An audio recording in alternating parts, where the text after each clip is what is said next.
Hey, what's up guys, I'm Josh. So to address the title right away, give you the non-BS answer, yes, I think both of these headphones are 100% worth it in 2021. Now that doesn't mean that they're the best headphones ever, it just means that nothing at this price point beats these two headphones, in my opinion. Now if you want to stick around and find out why, I'd love to have you. Thank you for joining me, grab a cup of coffee and let's get started. So I think the first thing to go over here is going to be price point of these two headphones. So the Elex is coming in at $700. Now it does come with some big benefits over the LCD-2C just for a comparison. One, it comes in a very nice box as opposed to the cardboard box of this. It also comes with two cables, one single-ended and one XLR. Though the cable quality, like construction, is nice, the usability, because they're really stiff, is actually pretty low, and I don't actually enjoy the stock cables that comes with this very much. Though, coming with both an XLR and single-ended cable at this price point is pretty rare and definitely appreciated. Now at this point in its lifespan, the Elex is fully kind of available all the time. It doesn't really have any supply limitations like it did when it was first getting started because it was being purchased so much. So you can confidently purchase any of these, depending on your region, fairly comfortably at just about any time. So that's another benefit. Another thing to talk about here, and that's going to be just between these two headphones, is your barrier to entry for amplification. Honestly, both of these can be easily run off of something like a ship Magnus. So for $200, your barrier to entry is pretty much covered. You still will need a DAC with this, but you could also get a Magni and a Modi, Magni Heresy by the way. You're going to be fine with these. Yes, you can get better performance by going up to bigger and better amplifiers, but you know, at this price point, it's kind of like, it's hard for me to personally justify spending another $600 or $1,000 on amplifiers for a $700 or an $800 headphone, especially when your gains are going to be like 5% better at the max over this. Now, when you, like if you were to own both, that cost of the amplifier system relative to your total investment is getting smaller and smaller, relatively at least. So in that case, I could suggest it, but if you're just going to buy one of these, I would stick on the sort of middle to cheaper end of a good amplifier, which is going to cost you anywhere between $200 to $400 for an entire DAC and amp system, depending on where you go. I will say this, the 2C is a little bit more amp dependent than the Alexas. The Elex can be run off of a phone if you have a higher powered one. It's not going to sound as fulfilled and as clean as an amplifier will, and you're going to notice a step up from this on a phone or onboard audio out of your computer or laptop, but it's not nearly as dependent as the 2C is. So with this, I would say it's highly recommended. With this, I'm going to say it's kind of borderlining a requirement to get some sort of amplifier to actually push a little bit of juice through this, because planars are fairly hard to drive compared to dynamic headphones like this.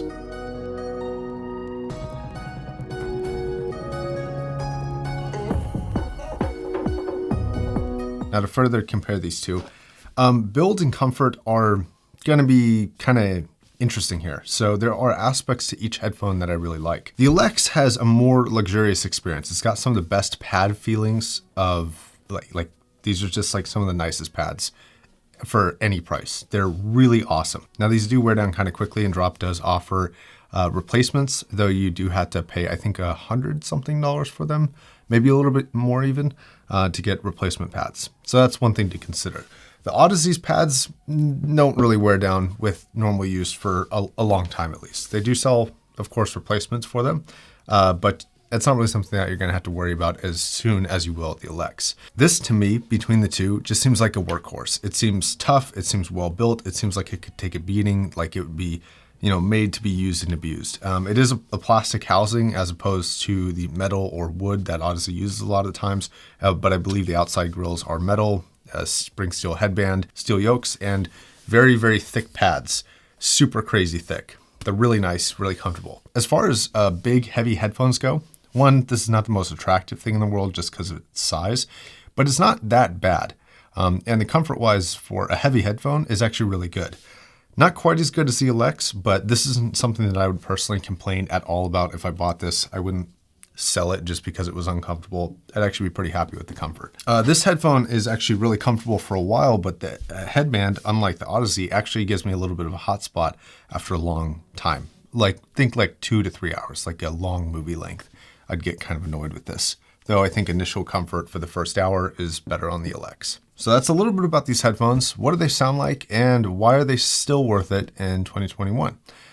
Well, it comes down to the kind of thin middleweight division of the headphone market.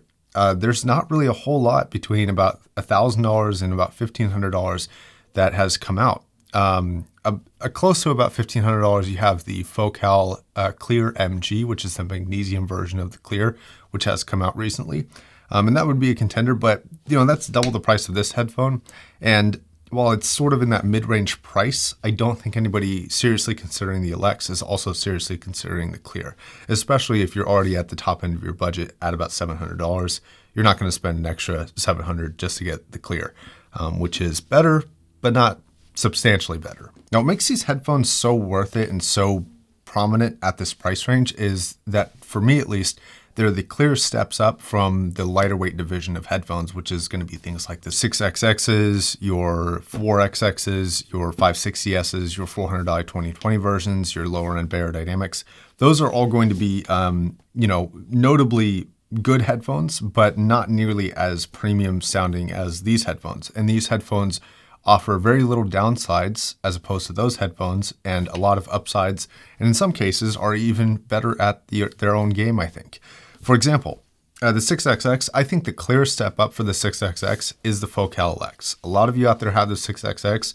This is probably where I would pay the most attention to. If you have the 6XX and you like it, you probably like a more warmer, mid-range focused sound signature. And that's kind of what you get with this, but you get a little bit of a bass boost compared to the 6XX. The mid-range quality is a little bit more analytical, but still just as warm as the 6XX.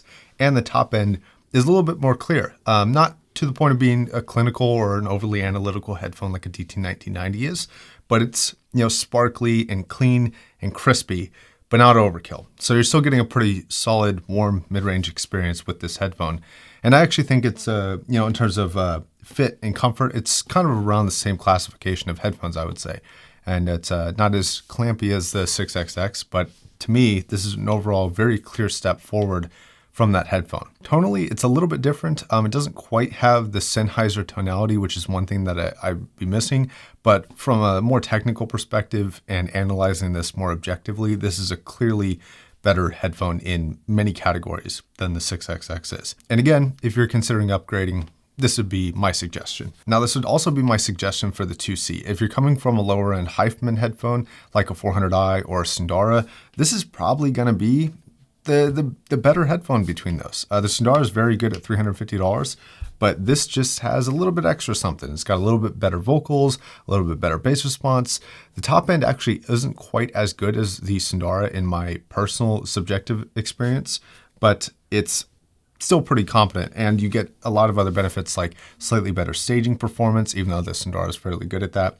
But most importantly, you get kind of the quality of the mid-range, which is something that tonal-wise, the Sundara lacks a little bit, from my opinion. This is also a much better built headphone than the Sundara headphones are. And same thing with the Elex to the 6XX. You're going from a completely plastic body to something that utilizes metals, plastics, really, premium feeling materials, I think leathers even. It's a very nice built headphone that will be a pretty substantial upgrade. And so will this. What these are is an example of what a headphone company can do when they really set their minds to providing a lower range product relative to their normal products in price, and take some of the advantages of that and move it down to the lower line. Especially with the Audeze in particular. This Audeze, you can get this and understand what Audeze is going for. I really feel that. It's not going to provide the clarity of the MX4 or the bass response of the LCD-4, but you'll get kind of the general house sound from it. And you'll kind of understand, all right, if I were to go up in price in Audeze's lineup, I would get X, Y, and Z other benefits, but it would kind of be similar to this. I think that's an exceptional thing to do with your lower end headphone. That was something that they actually really missed the mark on the LCD-1, but I think the 2 Classic hits the nail on the head with that 100%. And this is kind of the earliest Audeze in Audeze's lineup, the cheapest Audeze in Audeze's lineup that I would highly recommend to get the Audeze sound. The Elex is a little different, not completely different, but a little bit different. This to me sounds independent of their other headphones, but shares some similar characteristics, but is not always representative of their house sound. Normally their house sound is actually a little bit more clinical than this headphone is. And this headphone is actually a little bit darker than you could expect to be typical of a Focal headphone. Things like your Utopias, their Clears. I haven't tried the MG. I should be trying it soon, actually. We're reviewing it soon. But this headphone kind of sticks in a very mid-range centric, warm sounding headphone with less clinical top end than the other headphones have. So in some senses, if you've heard the Elex or have the Elex, and I were to explain that, the upper end line is a little bit faster in the bass response, a little bit more clinical on the top end, a little bit less warm in the mid-range, you'd probably pretty clearly understand what I would mean, but you wouldn't understand that by just listening to the headphone. I'd more have to explain what the differences are, if that makes any sense. So all this is to say that I think these are great examples of middleweight headphones. And I still think in 2021, they're 100% worth it as both examples for their entire brand, as well as for the right users, a legitimate end game headphone for them. All right, so I'm not gonna take your time for any longer. Thanks very much for staying tuned with this. If you were considering these, I would buy these pretty confidently. I don't see anything else on the horizon. I don't know anything else on the horizon under $1,000 that I think is going to upset these and push them down. So I think you're good to buy these for a while. Okay, guys, thanks a lot. I'll see you guys next time.